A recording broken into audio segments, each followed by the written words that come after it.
everyone, welcome to Tutor Lokesh channel.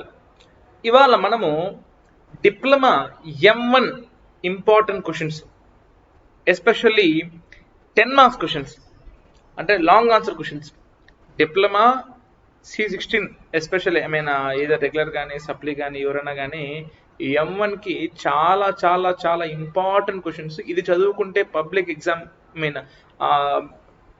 Sem exam ఈజీగా clear చేసేయచ్చు అనమాట. ఈజీగా పాస్ అయిపోవచ్చు అనమాట. అంత ఇంపార్టెంట్ క్వశ్చన్స్ ఇక్కడ నేను ఈ వీడియోలో మీకు చూపించడం జరుగుతుంది అనమాట. Okay, so first question explain చేస్తాను చూడండి.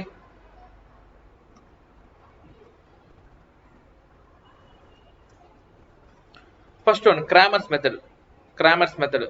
తర్వాత మనకి 11th క్వశ్చన్ నెంబర్ 11లో మనకి క్రామర్స్ మెథడ్ ఇవ్వడం జరుగుతుంది. తర్వాత వచ్చేసి అడ్జాయింట్ మ్యాట్రిక్స్ అడుగుతాడు. తర్వాత అదే మనకి ఇన్వర్స్ కనుక్కోమంటాడు. ఒక్కోసారి మనకి మ్యాట్రిక్స్ ఇన్వర్షన్ మెథడ్ అడగడం జరుగుతుంది. ఇది 11th క్వశ్చన్లో మనకి క్రామర్స్ అడ్జాయింట్ 90% అడగడానికి chance. Cramer's adjoint 11th question Cramer's adjoint. లేదంటే ఇన్వర్స్ నేర్చుకునేసాను. ఎందుకంటే ఏ ఇన్వర్స్ అనుకోండి నథింగ్ బట్ అడ్జాయింట్ కనుక్కుంటే ఆల్మోస్ట్ 90% అయిపోయినట్టే అనమాట. సో ఇది 11th క్వశ్చన్. 12th క్వశ్చన్ ఒక ట్రిగ్నామెట్రీ, అది కూడా ఒకే ఒక ఫార్ములా పైన బేస్ చేసుకుని ఒక క్వశ్చన్ ఉంటుందమ్మా. sin c minus sin d cos c minus cos c. So అదొక క్వశ్చన్. సో దాంట్లో కూడా మనకి ఎక్కువ 0 వచ్చేది ప్రూవ్ చేయమంటాడు. ఇంకోటి ఇన్వర్స్ క్వశ్చన్. ఓకే, లైక్ ఇంకోటి ఏంటంటే ఇన్వర్స్ లో సబ్స్టిట్యూషన్ అనమాట. సో ఇవన్నీ కూడా నేను మీకు నీట్ గా ఎక్స్ప్లెయిన్ చేయడం జరుగుతుంది. తర్వాత 13th క్వశ్చన్ ఓవరాల్ గా 12th క్వశ్చన్ లో మనకి sin c minus sin d అంటే ట్రిగ్నోమెట్రిక్ ట్రాన్స్ఫర్మేషన్ ఫార్ములాస్ పైన ఒక క్వశ్చన్. దాంట్లో పార్ట్ బి వచ్చి ఇన్వర్స్ ట్రిగ్నోమెట్రిక్ ఫంక్షన్స్ పైన ఒక క్వశ్చన్ అనమాట. ఇది 12th క్వశ్చన్. 13th క్వశ్చన్ వచ్చి simple equation solving of trigonometric functions, అంటే మనం యాంగిల్ కనుక్కోవాల్సి వస్తుంది. అది పార్ట్ ఏ. ఇంకోటి పార్ట్ బి వచ్చేసి ప్రాపర్టీస్ ఆఫ్ ట్రయాంగిల్స్ వచ్చి పార్ట్ బి. 13th వచ్చి పార్ట్ 1 వచ్చేసి మనకి ట్రిగ్నోమెట్రీలో equation solving and finding theta, and part B వచ్చేసి ప్రాపర్టీస్ ఆఫ్ ట్రయాంగిల్స్ అనమాట. 14th వచ్చి సర్కిల్ ఈక్వేషన్ కనుక్కోవడం. రైట్, ఒకసారి నేను జూమ్ చేస్తాను చూడండి, మీకు ఇక్కడ సరిగ్గా కనపడదు. Right, okay, 1 second.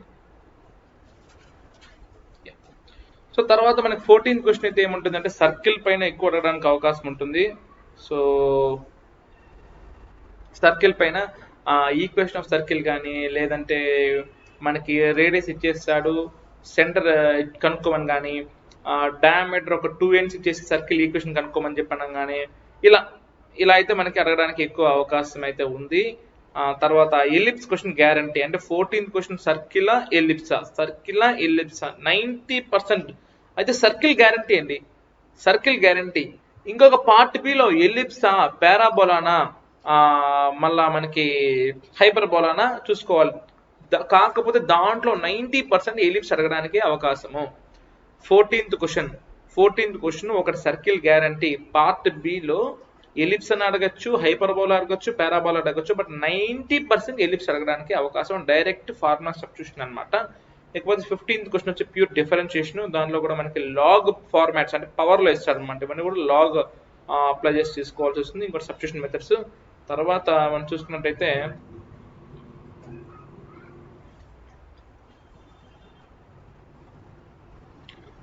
Tangent equation కనుక్కోవడం. ఓకే, సో టాంజెంట్ ఈక్వేషన్ కనుక్కోవడం, యాంగిల్ టూ కర్వ్స్ ఇచ్చేస్తాడు.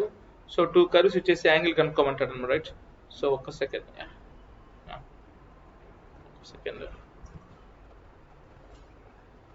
సో మనకి 2 కర్వ్స్ ఇచ్చేసి ఈక్వేషన్ ఆఫ్ టాంజెంట్ కనుక్కోమంటాడు, నార్మల్ కనుక్కోమంటాడు, length of tangent length of normal కనుక్కోమంటాడు. సో ఇది మనకి ఓవరాల్ గా వచ్చి మనకి 11th క్వశ్చన్ వచ్చేసి పక్కగా మనకి ఏంటంటే క్రామర్స్ మెథడ్. 11th క్వశ్చన్ వచ్చేసి మనకి క్రామర్స్ మెథడ్ అడగడానికి ఎక్కువ అవకాశం ఉంది. లేదంటే క్రామర్స్ మెథడ్ లేదంటే కానీ మనకి అడ్జాయింట్ ఇన్వర్స్ కనుక్కోవడం అన్నా, అడ్జాయింట్ అన్నా ఇన్వర్స్ కనుక్కోవడం అన్న, అడ్జాయింట్ ఇన్వర్స్, లేదంటే మ్యాట్రిక్స్ ఇన్వర్షన్. ఇది 11th question SA long answer questions లో 11th క్వశ్చన్ ఇది క్రామర్స్ అడ్జాయింట్. 12th క్వశ్చన్ వచ్చేసి మనకి ఎక్కువ ఏ క్వశ్చన్స్ అడగడానికి అవకాశం ఉందంటే ట్రిగ్నామెట్రీలో ట్రాన్స్ఫర్మేషన్ పైన ట్రిగ్నోమెట్రిక్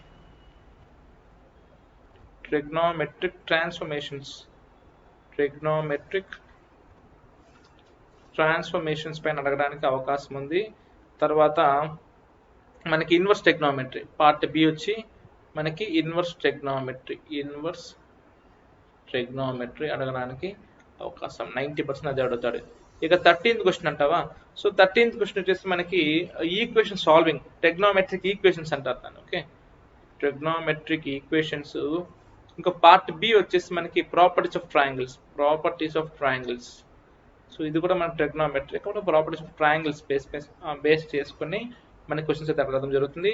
ఇకపోతే 14th క్వశ్చన్ అయితే ఒకటేమో సర్కిల్ క్వశ్చన్ గ్యారంటీ, ఇంకోటేమో ఎలిప్స్ అడుగుతాడు. 90% ఎలిప్స్ అడుగుతాడు, లేదంటే పారాబోలా కానీ హైపర్బోలా కానీ. సర్కిల్ అయితే గ్యారంటీ, ఇంకోటి ఎలిప్స్ 90%, లేదంటే పారాబోలా కానీ హైపర్బోలా కానీ అడగడానికి అవకాశం ఉంటుంది.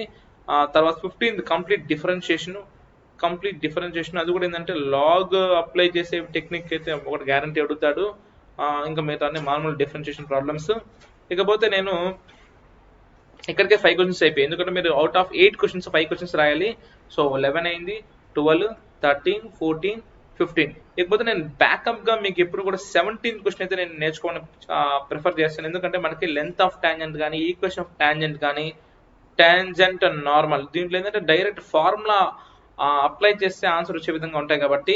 So length of tangent normal, equation of tangent normal ఇవి ఉన్నాయి కాబట్టి ఇదైతే నేర్చుకోండి. ఇంకోటి మనకి డిఫరెన్షియేషన్ బేసిక్స్ కానీ, రేట్ ఏరియా మెజర్ కూడా ఇస్తుంది ఒకసారి. రేట్ ఏరియా మెజర్, ఇంకా ఎర్రర్స్, అప్లికేషన్ ఆఫ్ డెరివేటివ్స్, ఇది ఒకటి ఇస్తారు అన్నమాట. ఓకే, సో ఓవరాల్గా మీరు ఈ 5 క్వశ్చన్స్ అయితే నేర్చుకుంటే మీకు ఈజీగా ఉంటుంది. Okay, so now will start doing some problems, right?